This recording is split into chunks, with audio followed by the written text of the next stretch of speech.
U.S. Defense Secretary Chuck Hagel is scheduled to take part in a consultative meeting on the future of the U.S.-South Korea security alliance that has remained strong ever since the Korean War ended over 60 years ago.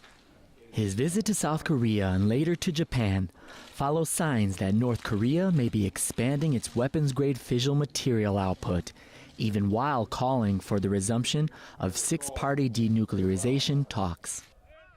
Currently, the U.S. has operational control over South Korean troops in the event of war.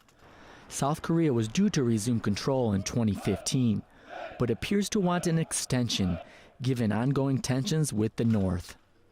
Mr. Hagel visited the demilitarized zone on the border with North Korea, observed a live fire exercise, and reiterated the U.S.'s utmost support for the alliance, not just in the context of North Korea, but also in terms of China's growing strategic power. The coordination of our efforts.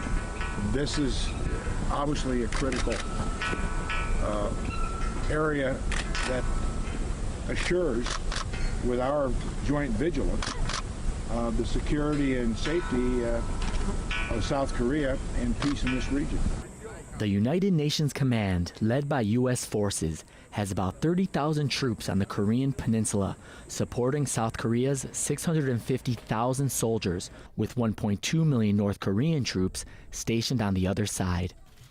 The South Korean foreign minister had previously met with U.S. Secretary of State John Kerry before his speech at the UN General Assembly last Friday, and stressed that the international community must forge united efforts to curb North Korea's nuclear aspirations, similar to the negotiations on disarming Syria of its chemical weapons.